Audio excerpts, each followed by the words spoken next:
Welcome to the Danny Clinkscale Reasonably Irreverent podcast. Insightful and witty commentary, probing interviews, and detours from the beaten path. Welcome to another edition of Thirsty Thursdays. We are back. We've had a little delay. Joe was under the weather last week. I got enough things going on in my life that Thirsty Thursday is always a welcome thing. I have a Great Divide Orabelle here. Joe was on a little bit of a cleanse as of last week, so I was going to, last week, bring a Chimay Reserve, which I tasted for the first time.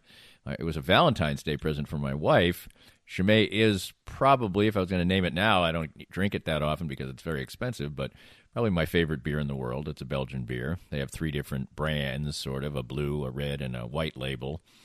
I like the yellow. It's actually a yellow label. I like that the best.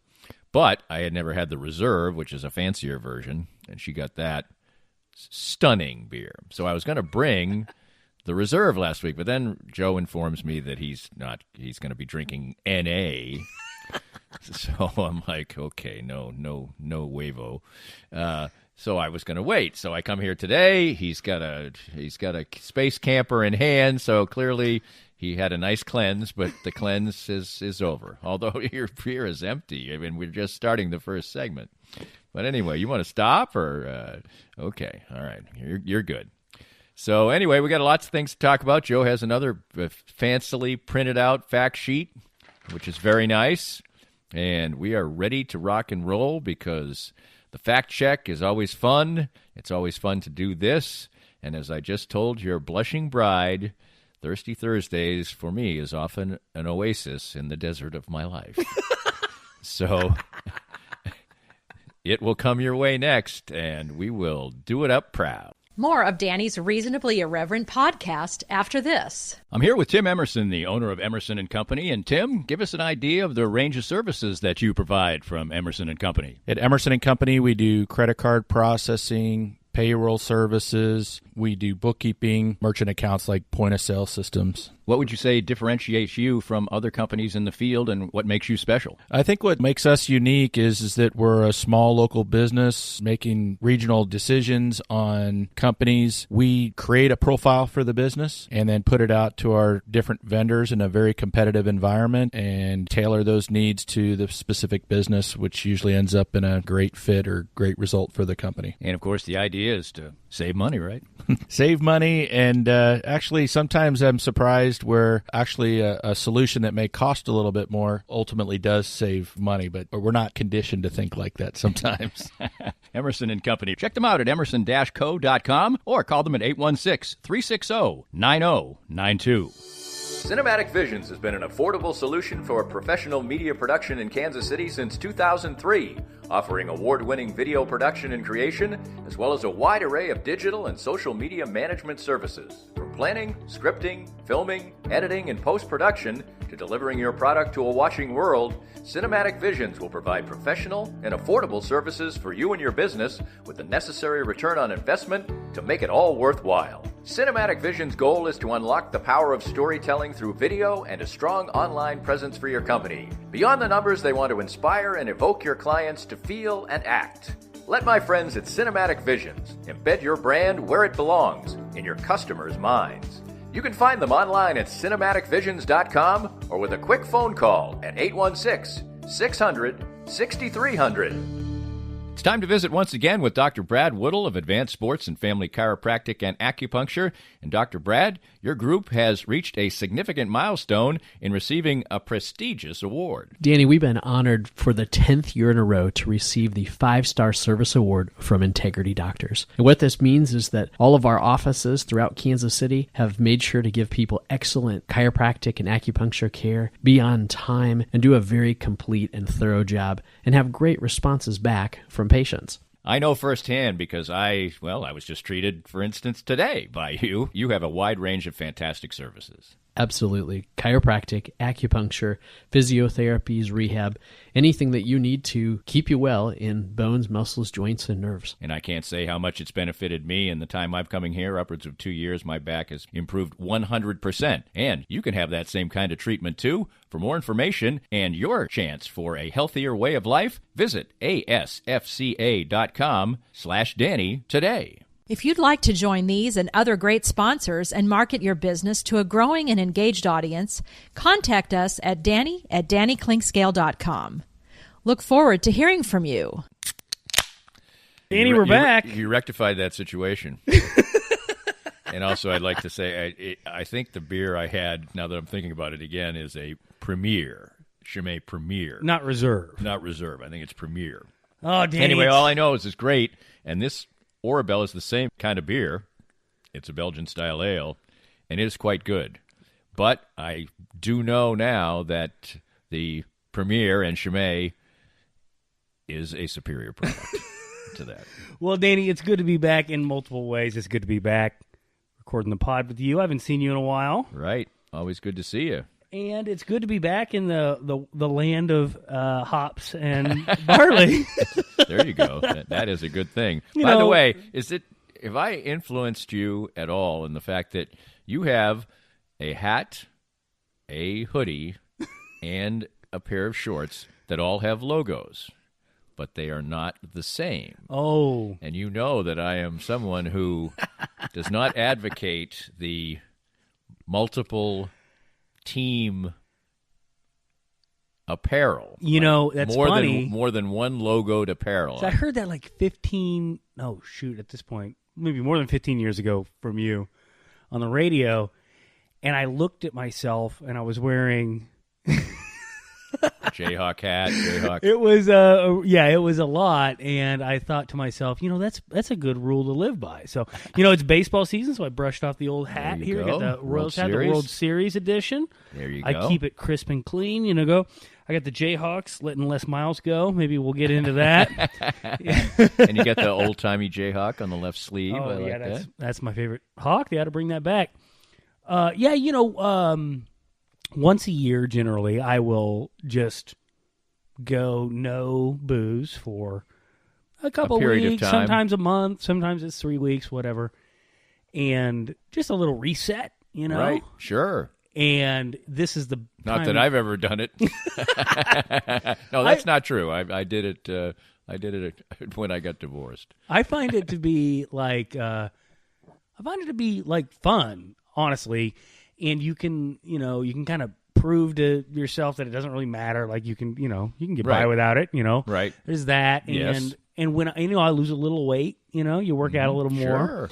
And this is the time of year we're ramping up at work, so I'm getting everything in place. So, but it's over now, buddy. It does. He's got multiple space campers lined up. That's right. And all right. It is Boulevard's best product, I think. Oh, it's by far. I think it is. Some people like the Tank 7, I think, because of the alcohol content. The Tank 7 is good. To me, it's a little pricey for the quality, but I think the Space Camper is great. I got this Space Camper. It's a 12-pack. Nice. Yeah, it was a little cheaper. It was like $15 or $16. What I like about the fact that we've changed the rules a little bit is now when I go and do the family grocery shopping, I can slip in a 6-pack under the family budget.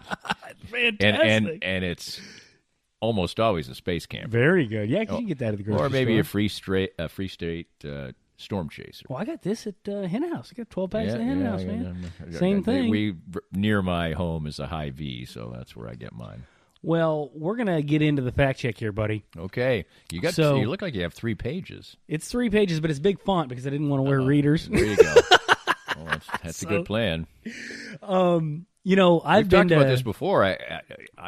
I have this unusual phenomenon that happened to me is that I wore readers for 10 years, and then one day I was looking at my computer and looking up and looking down, and I took them off, and I'm like, I've been like 2 years now, no readers. Man, I hope that happens. It's getting worse for me. It happened for my mother-in-law, so I guess that's something that can occur. I don't know, but it did for me. Well, since we last podcasted, convened. I've been to St. Lucia and back, which maybe we can talk about. Sounds good to me. But We are on to the fact check. We talked about, I was correcting on the fact check about smoking heroin, right? Right, you did that. Third pod in a row, we're going to talk about smoking heroin. Nice. Smoking heroin is called Chasing the Dragon. And yes, you mentioned that. Yeah, you had said that. Is that a Bruce Lee movie? Right. It's not. It's Enter the Dragon, isn't it? I don't know, but it's a Bruce. Well, it looks like it's coming back next week. Looks like it is. It's actually a Bruce Lee book about his life that recently came out. It had great reviews. I'm actually thinking about picking that up. There was a lot of criticism, or at least people who were upset. Bruce Lee's was somewhat lampooned in the film Once Upon a Time in Hollywood. And actually Brad Pitt's character ended up beating the crap out of him. And, they acted like he was kind of a faux whatever. He was a real deal, man. Right. Anyway, the way he was presented was I don't remember that. I've only seen that movie once. I don't remember that part of the movie. It's quite a good movie, but, he plays, obviously, the stunt double for DiCaprio. And so he's standing in for him, and then he doesn't, Bruce Lee's character is acting the fool in a sort of a way. So anyway, those two in that movie, they were fantastic, right? Yeah, you believe it. It was really a good movie. Very good movie. Very good.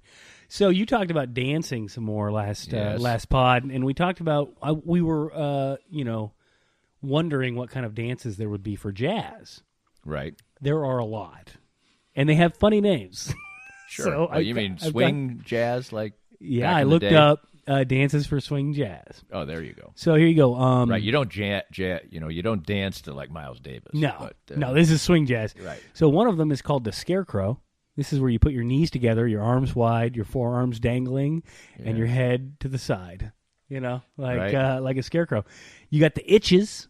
This is where you touch your hands to random places on your body. Well, that sounds like Michael Jackson, maybe. You got the Shimmy. This is when you shake your shoulders and you bend forward or backward. Then you got the Shim Sham. I've heard of the Shim Sham. I have heard of the Shim Sham. This is where you step out and slide back. Right, left, right, left, right, left. You got the Boogie Down. Okay. Nice. You got the Pimp Walk. Wow. You got the Crazy Legs. You got the Fishtail. You got the Cakewalk. And you got the Pecking. The pecking is when you move your head forward and back, possibly swinging arms in parentheses. Nice. Of course, the most famous is the Jitterbug. But can I see you do some of these dances at some point? I don't think so. I'm more of a rock and roll dancer, kind of like we talked about, I think. The Dixie Chicks came up, and I looked them up, and I thought, this probably won't make the fact check, but it was pretty interesting. So the Irwin sisters founded the group in 1989 in Dallas, and they performed bluegrass and country music touring the bluegrass festival circuits in small venues for 6 years without attracting a label. So I had said on the pod that, they wrote their own songs, they made it the hard way or whatever, and they did. They toured for 6 years, you got to respect that, right? Right. Well, I saw them in a, swing dance thing. And then they went on to win 13 Grammy Awards. And by July of 2020, they had 33 million certified albums sold. And they'd become the best-selling female band and best-selling country group in the United States since the Nielsen era, which was 91 to present. And they're still popular despite their political beliefs, which do not jive with their audience. And they're not even the Dixie Chicks anymore. Yeah, they changed their name to the Chicks in June of 2020. Right.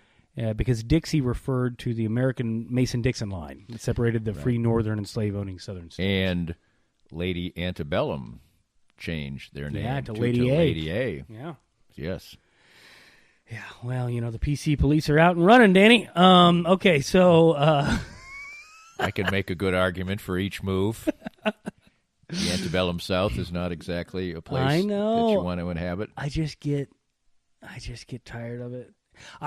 You know what I get tired of, Danny, is I get tired of defending it. Tired of defending these culture warriors, right? Because I'm politically more conservative than you are, obviously, but not like, crazy right wing. And so, I'm fine with inclusiveness and all of that, but sometimes it gets just hard to defend, like, Dr. Seuss stuff and this and that, Right. It's hard. I somewhat see it, but if you're going to try, and you can say that some things are of their time, but if you're going to present, and Dr. Seuss himself, who read a lot about this, I think was a fairly liberal-minded person, and he actually changed some of his, in reprints and stuff like that. He changed some of the things he did. But if something, I've always really said this, if something's really offensive to the group that is being offended, then I feel like it should be changed, or at least should be considered for change. I agree. My rebuttal would be, if this was offensive, like in the one where there was Chinese stereotypes, and they had changed the terminology in it from Chinaman to Oriental to, and then on to Asian, right? And then, so there had been, changes over the years, and they had changed it from obviously racially insensitive drawings, right? Right. You look at the old ones to then not so much. Although they they did it themselves. Nobody made them do it. That's the part that frustrates me too. Some of my conservative friends, they're, the culture warriors are out there going after Dr. Seuss. Well, they did it. The publisher chose to do it. It's not right. Like, I didn't hear any uproar about Dr. Seuss before they did it. It's just they sort of did it. Yeah. But, I mean, it fits into the fact that I think people just need potentially to be a little bit more aware. Like we saw, the head coach of Creighton, Greg McDermott, get suspended. Now he's been reinstated for something I think that was an innocent enough comment. But how you would decide to tell your team, many of whom are African American, that the way to stay together is to stay on the plantation. Why that pops into your head? Maybe the wrong time, wrong place. You think so? Yeah. So a little more awareness, or as the kids say, he needs to be more woke. Exactly. I don't know. That triggers me, Danny. Yeah, I'm triggered by the word woke. I don't like that phrase that much either. Power ballads. Okay. Oh, yeah. So there's much dispute on the interwebs about who invented the power ballad, right? Right. And you had talked about it being maybe that, to me, Dream On might have been sort of and then you said Stairway to Heaven. Right. And there's a bit of consensus where there is consensus. The consensus wraps around Stairway to Heaven. I can see that. Which frustrated me because I don't think of that as a power ballad. I just think of it as a... Well, it's a fantastic song, and the point is, most power ballads are not fantastic songs. I'm thinking of Motorhead, Right, so Motorhead or White Snake. Or, yes, exactly. Or worse. I mean, there's, Starship or whatever. What a horrendous... I was reading something the other day about the big-time bands that went totally commercial later in their career. That was the subject. I get this thing called the Quora Digest that comes to my inbox, and it's just people who are asked questions, and they're just like not even music critics or something, just musicians or whatever. Yeah. And they'll ask them, and a question will be raised, like, what's the worst power ballad, or what is a band that did this, or what movie actors destroyed their careers, or questions like that. So it's kind of interesting, but one was what major bands took a turn to just completely become commercial. Yeah. And one of them was Jefferson Airplane going to Jefferson Starship, and then to the point, so then, like Marty Cantor stayed in the band when it became Jefferson Starship, and then he finally had enough and he quit, and he had the rights to the Jefferson Starship, so then they just became Starship. I know. And Grace Slick stayed in the band, and she was like a really sort of revolutionary type person. And then she's singing all this crap. She's just cashing checks, is what she's doing. I mean, that is the best example of that being a travesty, because Jefferson Airplane is just great. I mean, they're part of the whole Summer Love and but we've talked about this before, but I think my most egregious example is Steve Miller. A fine blues man. Explain this to me. A fine blues man who ended up making some of the crappiest. Oh, buddy. with some of the worst rhyming lyrics this side of bad hip-hop. Well, wait, hold on. It's just a great song. It's just the lyrics more than the bad rhymes. Jungle Love. No, just like what the fax is. That line where it's supposed to rhyme with what, Texas or I can't remember. But anyway, but he uses faxes to rhyme with something else, and it's bad. Oh, that's just good songwriting. But he used Danny. to be he was like a straight blues man. I know. And then but good for dude. him. I'm sure his accountant and his ex-wives are very happy. What do you... Yeah. Dude, I like me some Steve Miller. Like, that is some summertime beer drinking music. Big right there. old jet airliner. Yeah. Jungle Love, a little the Joker. The Joker, I'm cool. I'm down with. Okay. That was like his first. That was his first foray into.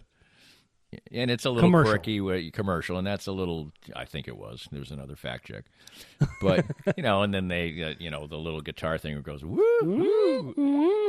Right. So I love it. Anyway, we listened to that album. Not a big fan. That greatest hits 74 to 78 or whatever it is. Well, they're big hits. I mean, we listened to that thing in high school. Hits. That was just made some rotation. hits. Yeah.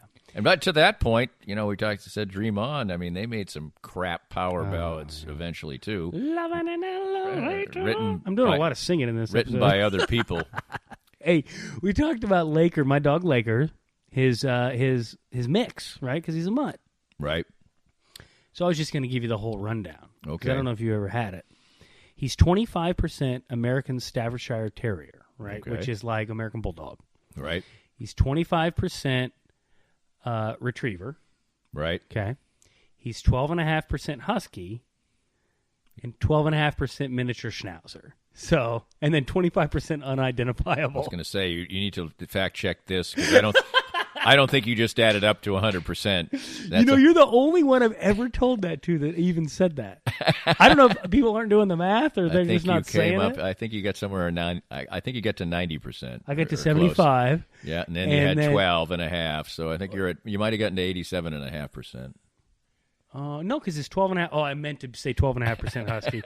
Anyway, he's 75% identifiable, and 25% of it, literally, we got the DNA test back, and it said unidentifiable. The funny thing about Laker is he's a big dog, big, lovely dog. Love Laker. And I never think of a big dog as a mutt. Oh, really? Yeah, because they're so big, and he's majestic. He's he looks majestic, like a lion. and he's got the yellow coat, and that. When I think mutt, I think like we have Charlie, our little dog, is a mutt. Yeah, that is a mutt. The terrorizing combination of wire-haired ducks and Jack Russell Terrier. Yeah. Yikes. Okay, well, you've met Charlie. The last fact check here is 2 pages long. This is about Valentine's Day. Okay. Oh, right. I remember we visited that. Okay. So Valentine's Day contains Christian and Roman origins. The Catholic Church recognizes at least 3 different saints named Valentine or Valentinius, all whom were martyred. So the first legend contends that Valentine was a priest who served during the 3rd century in Rome. Yeah, this is the one I think I referenced. Okay, so when Claudius decided that single men would make the best soldiers, he said he outlawed marriage. Right. Right. I think this is the story I talked about. So then St. Valentine is still marrying these people in secret. And then he got killed for that by Claudius. Right. I thought he got killed in battle. That was the story I read, that he got killed in battle, and the last thing he wrote to his wife was, I love you, and whatever. It's not what I got. Others claim that the Christian church may have picked St. Valentine's Day because they were stealing the pagan ritual of Lupercalia. So, a lot of like Christmas is on December 25th because that was a pagan holiday, right? Right. And like a lot of holidays are like that. And one of the things is that it might have been that. Now this festival is pretty wild. To begin the festival, this is the pagan festival. Yes, to begin the festival, an order of Roman priests would gather at a cave, and the priests would sacrifice a goat for fertility and a dog for purification. Okay. And then they would sounds like a quality event right here. They would strip the goat's hide into strips, and they dip it in the sacrificial blood, and then they walk around town slapping women with it.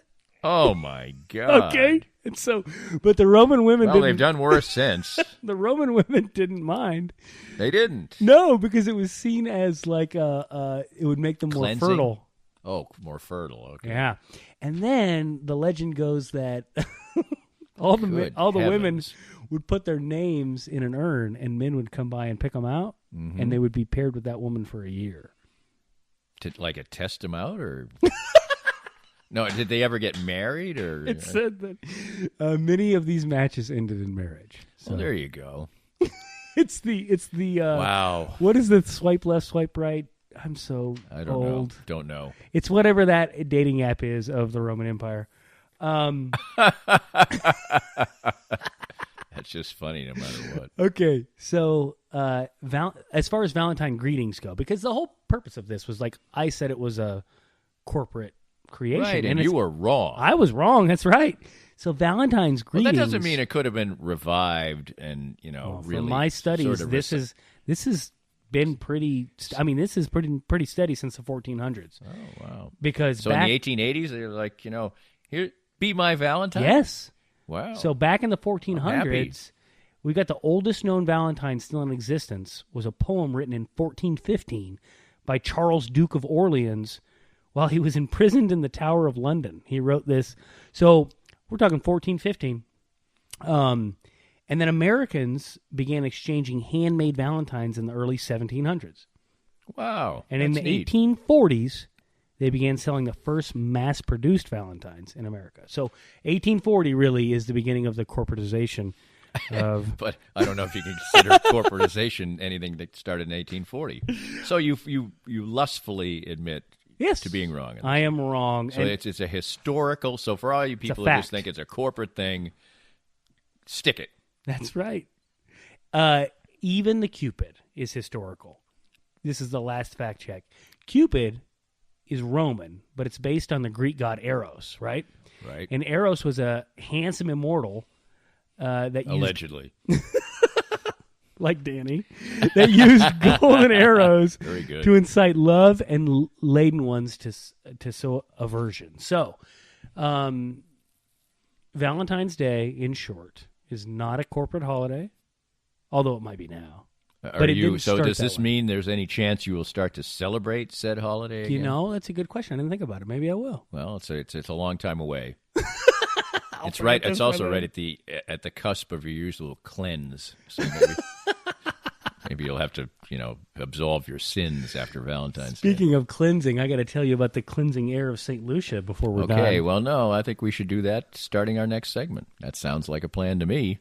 As I top off the Great Divide Orabelle. You need to fact check whether it's Orabelle or Orabella. I think it's Orabelle.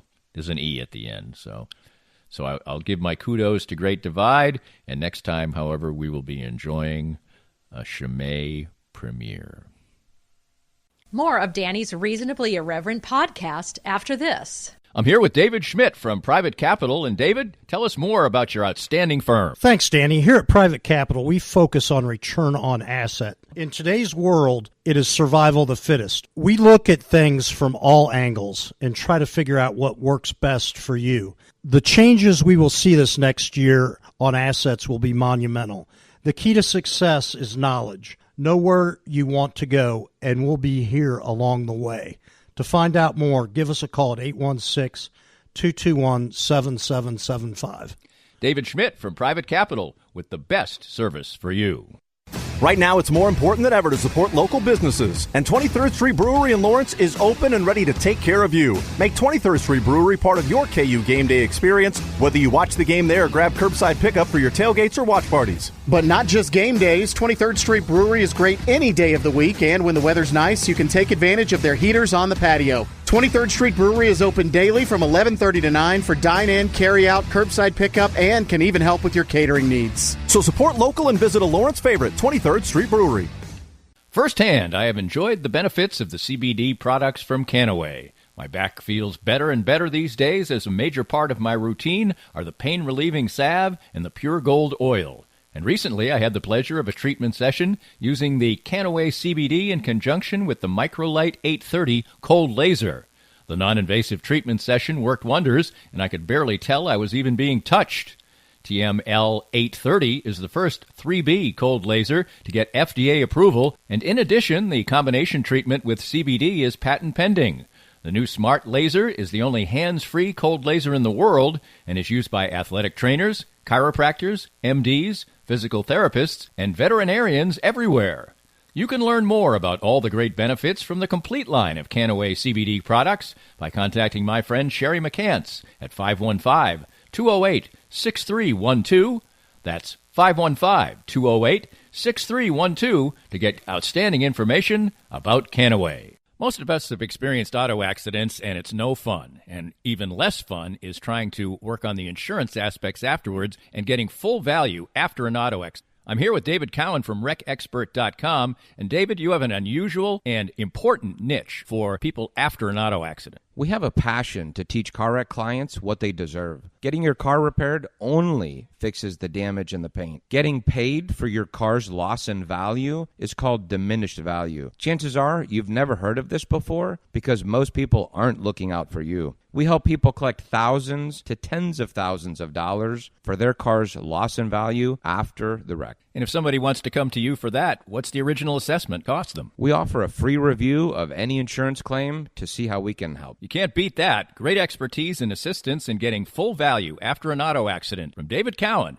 Visit RecExpert.com and learn more. If you'd like to join these and other great sponsors and market your business to a growing and engaged audience, contact us at Danny@DannyKlinkScale.com. Look forward to hearing from you. All right, that's the signal that we're back. I don't know what we're going to do with it. Well, you know what? It's a conundrum wrapped in an enigma. The fact that the crack of the can is perfect for resuming a segment. I know. But the can is horrendous for a toast at the end. Yeah. So we've got to take, we one time you're going to get a nice entree, and next time you'll get a good finale. You'll get a good finale next time because I am going to bring the Chimay. Oh, are they in a bottle? Oh, yeah. There's no, Chimay does not come in a can. Oh, no chance. The time when I see Chimay in a can, that's time to pack it all in. Is it a clear bottle, brown bottle, no, it's green bottle? Brown bottle. Brown bottle. Brown bottle. It's good. Yeah, it's at least a less skunky beer. It's really good. Yeah, I imagine. By the way, speaking of skunky beer, it's one of my favorite things to talk about. When I first. Sometimes some of the most famous green bottle beers in the world, I've found a little skunky at first. I think that's a thing. I think Heineken's a little skunky. Oh, Heineken is gross. I don't think Heineken's good at all. I agree completely. I'll take a St. Pauli girl any day of the week over a Heineken. I had a Heineken within eye shot of the bottling facility in Amsterdam. So you the tap. So you got a quality, and it was still not that great. From the tap, not even a bottle. They literally had to wheel the thing across the street, and it wasn't that great. I'm with you. I don't understand the other really famous beer that because here's the thing: you could say that's the Budweiser or whatever of Europe or Germany or Central Europe or whatever, right, or Western Europe, but. Really, oh my goodness, what is the beer that I used to? Amstel Light is really their Bud Light, and it's delicious to me. I mean, Amstel is way better than Heineken. How about you with the Amstel instead of Amstel? You must have been deeply affected by Borussia losing to Bayern. Do not bring this up. How about it, but network TV... Big-ass network TV I know. on every ABC. Every year you get to turn on the Big Fox when they play the Derby. I think they call it the Arrivia Derby. And you get to watch Dortmund crap it away to Bayern every year on the Big Fox. But now, is it still, or have they switched everything over to ESPN ABC? Because that game was on ABC. Oh, was it on ABC? Yeah. Oh, okay. Yeah, I was watching on my phone. I think that the Bundesliga went to Disney, I think, but It did, yeah, because it's on ESPN Right. Plus. Yeah, Yes. that's right. Yeah, they beat mine 2 or 3 years ago, and I watched it live at Bierko, and there was 3 Dortmund fans, and there were 80 Bayern fans, and it was fantastic. Yeah, that's always a great thing when you're in the belly of the beast. So, by the way, you're in the Royals World Series cap. Yes, sir. We're doing a little sports. We're going to do a little sports there. How shocking. And it's a real World Series cap. From the stadium. And you've got your cap relatively straight bill. Mm-hmm. Sort of Jacob Jonas-ish, I would say. But the dead-ass straight bill, thankfully, seems to have gone away. Well, this has taken me some getting used to have a more flat-ish bill. Right. So I'm a hat guy. I've got Too many hats. I'm not even going to talk about it. What we've got up there for hats. It's like shoes for women. Well, I got a lot of shoes too. Really? No, you got a lot of You got a lot of sneakers. That's different. But I've got the crazy bent bill because I grew up in the country, so I got those. I like those. Like the you fish mean the Kenny, hook on the Kenny Chesney. Yes, absolutely. The it Eric probably Church went too far style. at one point. Also, I'm not buying the pre-tattered hat. Right, get out of here with your pre-tattered hat, like stonewashed jeans. You see me in a tattered hat, jeans with holes in them, and it's got oil on the brim. That shit's because I changed some oil and I touched my hat. There you go. There you go. Anyway, but in my more fitted, fancier hats, you just can't get them. The only Rose hats you can buy that aren't this way are the not the ones they wear on the field, and they've got the canvas strap in the back, and they're just just dad hats, and I'm just so I had to get used to it. I just the evolution of the hat. I mean, the ball cap. Oh yeah, has always been fascinating to me because we went from the worst hat you could have was sort of the plasticky thing in the back, the trucker hat. Then it was like that was a joke, and then it was cool again. It's just sort of like all kinds of things. That's everything, man. And then I think a lot of those became MAGA hats. I believe didn't they? I mean, weren't there a lot of those? Yes, MAGA hats. So. I bought one as a souvenir. This is no political statement. No. I just I bought one as a souvenir in the summer of 2016 because I thought this could be a thing that someday will be hilarious. Right. But things go from, we've talked about this before in this podcast, things go from hilarious to cool. Yep. Like socks with sandals. We talked about that before. I mean, I go to the gym now and everybody wears cargo tall shorts. Now they're routinely made fun of. Yep. I have you got a pair on right now. Pair on right now. These shorts actually have significant memory value. Oh, really? I wore these shorts a lot on the trip that was the cancer trip. Cancer trip, yeah. I go to the gym now, circus.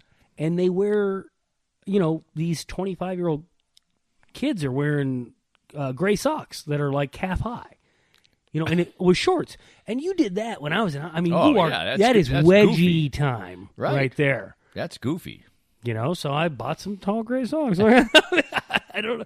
Right. I mean, I'm just trying to keep up, Danny. I'm not to the point where I've given up. There's no reason for keeping up, but here this will be a good fact check for you. I think maybe we visited with this, but hey, we've done a lot of these. There was one of the shortest cool phenomenons in fashion history was the Nehru jacket.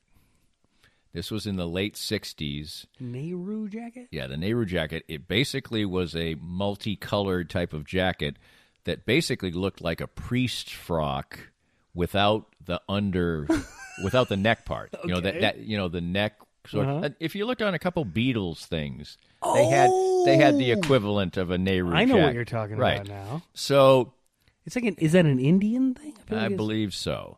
So anyway, entering 8th grade, I believe. It could have been 7th grade. This was a big deal. So we all used to go to the store as a group of friends right before hard candy and taffy. right before, like we started school the first Monday after Labor Day in the East. Okay.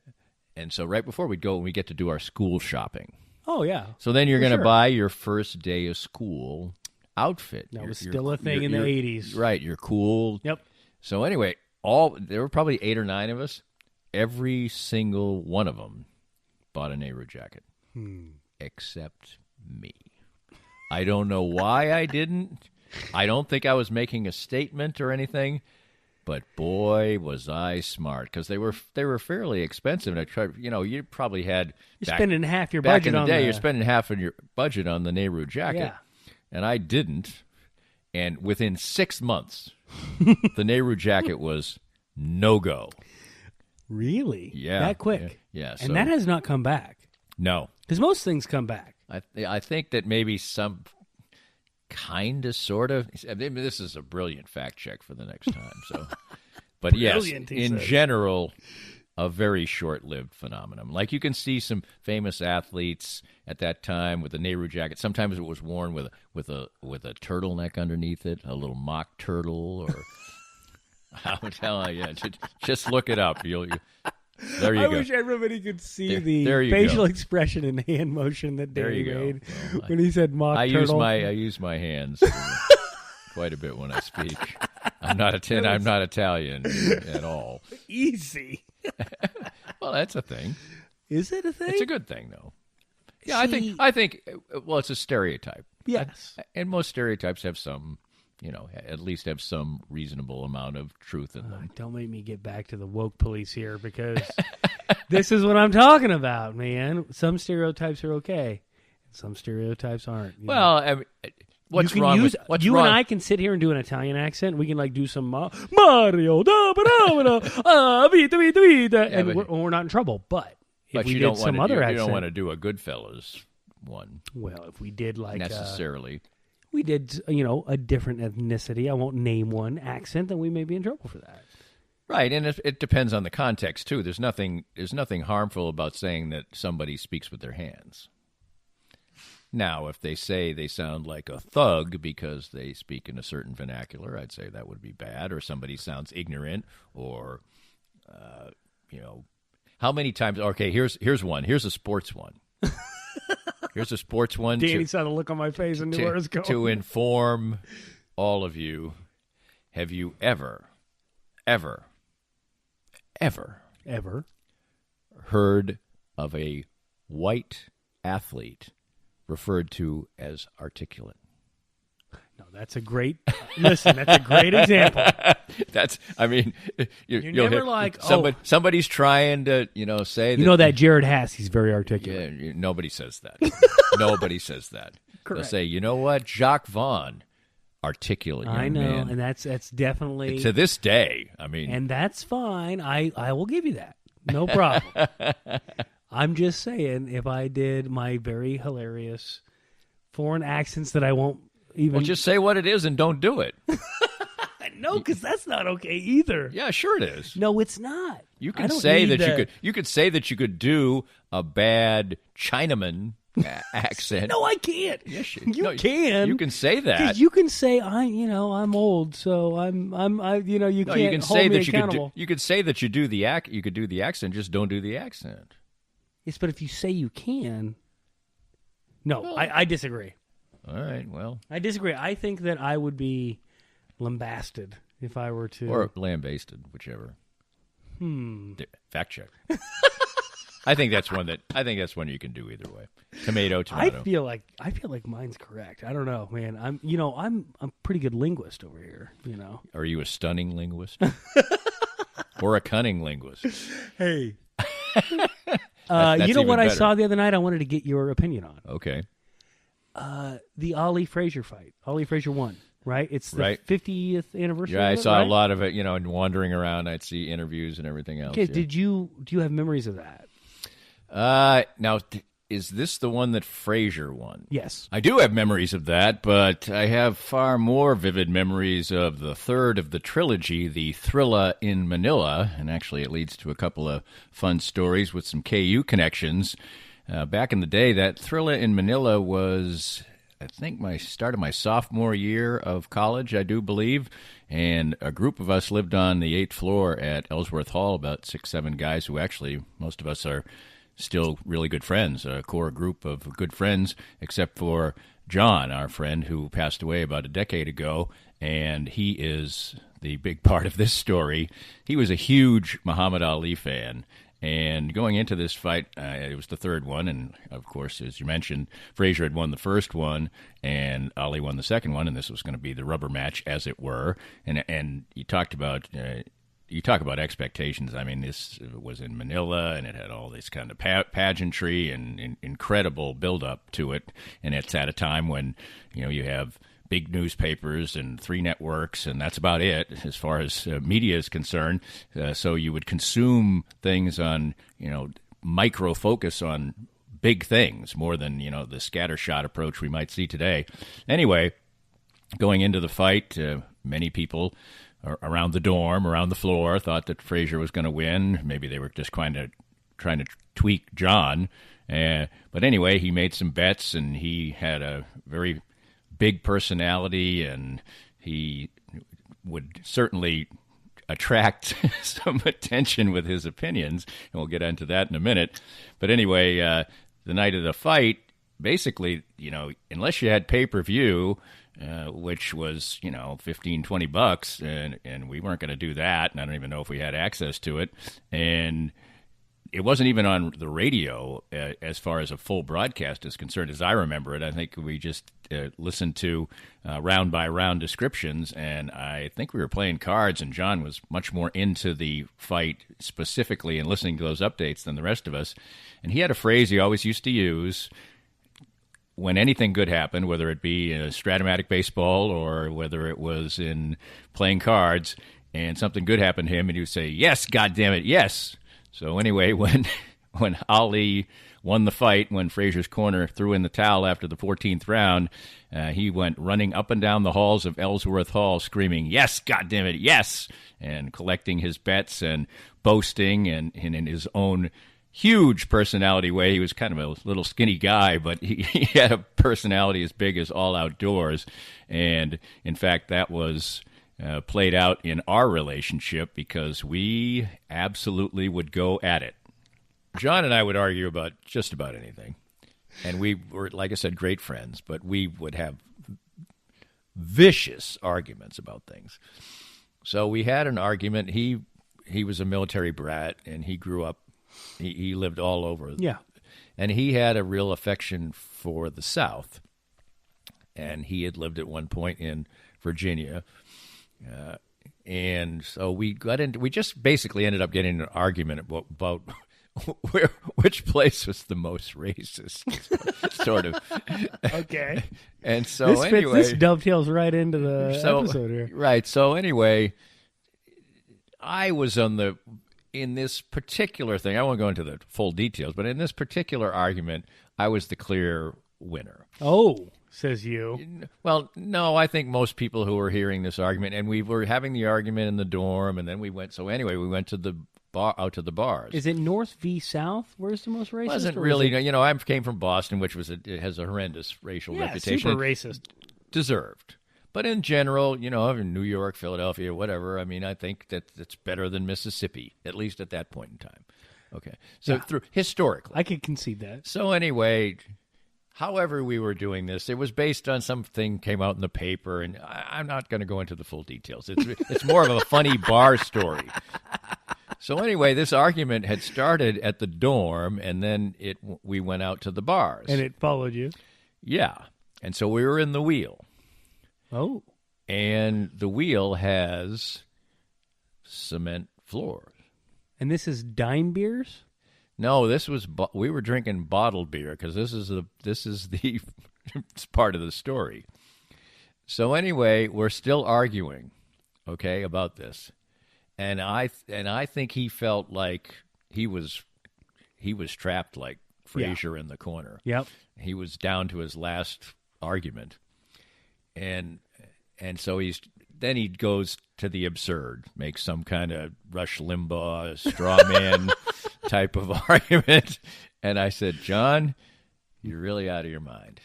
and I took my beer, it was a bottle beer, and I dropped it from like eye level right at his feet, and it smashed all over like it broke.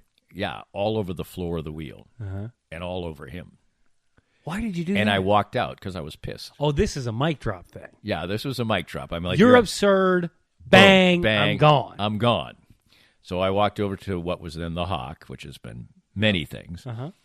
And I think he conceded because he walked, like 15 minutes later, he walks into the Hawk, buys me a beer. Oh, really? Yeah. I like this guy. Yeah. I mean, he was a great guy. Great guy. Died far too soon. That's an awesome story. I thought it was a good story. You know, because there are so many people who are not willing to do that. And believe me, I've had arguments where I was willing to do that. Now, I won this dramatic, cinematic version. I cannot imagine how big of a dick you were. Well, I dropped the beer bottle to smash on his feet. I mean, it wasn't dangerous or anything. But I think they still have those concrete floors in there. I believe so. I haven't been in the wheel for a while. Oh, Danny, we got to go to when this opens up. Let's do that. Let's go see a Jayhawks game. Right, because every Jayhawks game I went to for 20 years, I was reporting on. You don't want to see. I mean, I cry tears of joy every time that hype video comes up on that Jumbotron, buddy. I'm a mess. Well, we'll wrap up with this. One of the few times I've seldom gone to a KU since college, and I was a very rabid fan in college, crazy fan. Well, I think I've told you a couple of stories about that. But anyway, one of the few times since then that I've been in the Fieldhouse as a fan was we had a radio promotion, and it was KU State. Yeah. And so Kevin Keatsman and I got to have a winner was a K-State fan and a KU fan, and we went to the KU-K-State game. Oh, and we got a limousine. You got beers, you got whatever. It was an afternoon game. The thing that sucked for me is that I was doing a UMKC game. No, I was doing a UMKC game that night, so I couldn't really have that much fun.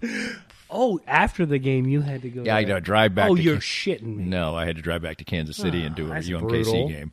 So I'm in a limousine going back, and people are just hammering beers. Right. So anyway, but this was Jim Woldridge, K-State.